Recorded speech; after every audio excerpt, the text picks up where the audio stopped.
저도 지금 모르는데 2, 3년 돼서 알까요? 저도 지금 수업료 내고 저도 모르는 거는 물어보고 이제 그냥 마케팅적인 관점에 대해서만 생각을 하겠죠. 내가 병원에 대해서 모르면. 요즘에 계속 제가 업체분들한테 교육을 간단하게 시켜드리는 게 있어요. 병원을 전문으로 하고 싶은 홈페이지를 만들고 싶어. 근데 여기는 정형외과를 하고 싶어. 뭐가 돈이 되는지, 그 원장님이 어떤 진료를 하는지는 파악을 해야 되는 거죠. 그리고 많은 정형외과들을 돌면서 벤치마킹을 하고 이 원장님이 어떤 것들을 어필을 했으면 좋겠는지 이런 것들을 먼저 공부를 하고 원장님하고 대화를 해야 된다는 거예요. 저는 기본적인 내용을 알아야죠. 정형외과에서 무슨 치료를 하고 어떤 부분들을 위주로 하는지는. 여긴 도수 치료도 하고 물리치료도 하고 그 다음에 블럭 시술도 하고 그걸 보면서 의료심이나 이런 것들 받아야 되는 거가 있고 뭐 여러 가지가 있는데 그런 것들도 모를 수도 있는 거죠. 어느 정도 병원 전문이다 그러면 나는 이 과만 공부할 거야 막 이게 아니라 뭐 홈페이지 만드는데 예를 들어서 정형외과만 맡기나요? 아니잖아요. 치과도 맡길 수도 있고. 근데 피부과하고 정형외과하고 똑같이 비슷하게 만들어. 말이 안 되죠. 그러니까 병원에 대해서 알려면 그 내가 맡은 부분에 대해서 벤치마킹하고 연구를 하고 어떤 부분들이 되는지를 정확하게 알아야 되려면 진짜 많이 봐야 될 것 같아요. 요즘에는 챗GPT서부터 시작을 해서 인터넷 뭐 정보를 얻을 수 있는 부분들이 너무 많기 때문에 기본적인 거는 공부를 할 수가 있어요. 근데 그 기본적인 공부를 안 한다는 게 문제죠.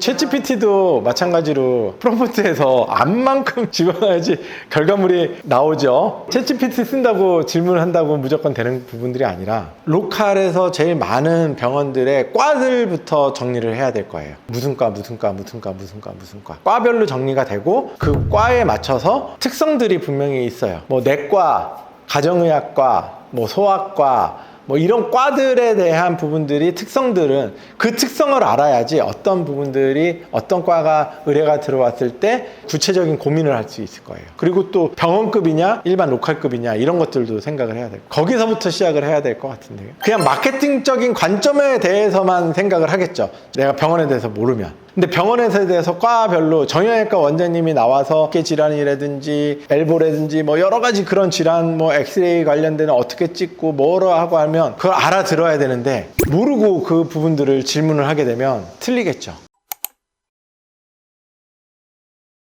저도 지금 모르는데 2, 3년 돼서 알까요? 저도 지금 수업료 내고 저도 모르는 거는 물어보고 이제 업력이 쌓이면 뭐가 좋냐면 물어볼 때가 많다라는 거. 그리고 거기에 전문가들을 또 많이 알게 되는 거. 저 지금도 공부하고 있어요. 실제로. 병원에 관련된 책자, 보험수가 공부하고요. 이 부분들이 보험 청구를 어떻게 해야 되는 건지 장비를 팔래도 보험이 되는 장비가 있고 안 되는 장비가 있어요. 그러면 이 보험 장비가 되는데 어떻게 청구를 하고 이 장비가 다른 과에서는 또 보험 청구가 안 되는 장비예요. 그것도 알아야 돼요. 근데 의료기 파는 사람들이 그거 다 알까요? 전화해서 의료기 회사에다가 물어보세요. 네, 얼마 정도 청구합니다. 이거 잘 몰라요. 관심이 없거든요. 보험 청구가 되는 장비구나 해가지고 그냥 파는 거죠. 이게 어떤 과에 맞춰서 하게 되면 뭐 진짜로 한 번 시술할 때 10,000 몇천 원을 받을 수 있는데 어떤 과에 들어가면 뭐 2, 3천 원 밖에 청구가 안 되는 경우가 있고 근데 그냥 그거 얘기 안 해요.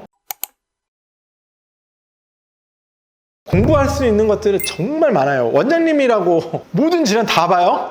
아니잖아요. 정형외과 원장님한테 피부 질환 관련된 부분들을 막 얘기를 하며 맞지 않잖아요. 그런 것처럼 오히려 응급의학과 원장님들은 여러 질환들을 굉장히 많이 보죠. 그러니까 그런 케이스들이 뭐 화상 치료하는 것서부터 질환 뭐 치료하는 것서부터 내과 질환서부터 시작을 해서 여러 가지 케이스들을 굉장히 많이 보잖아요. 그렇게 되면 진짜 아침부터 저녁 때까지 밤새면서 로테이션 하에 가면서 하루에 200명, 300명 이렇게 보시면서 케이스들을 정말 많이 보죠. 저 같은 경우도 어떻게 보면 약간 그런 개념이라고 보면 될 것 같아요. 여러 케이스들을 많이 보다 보니까 이 전문은 어디다가 맡기고 이 전문은 어디다 맡기고 대출이나 아니면 비용적인 부분이나 이거를 해 갈 수 있는지 병원에 관련돼서 생각을 하다 보니까 그런 부분들이 저한테는 맞더라고요.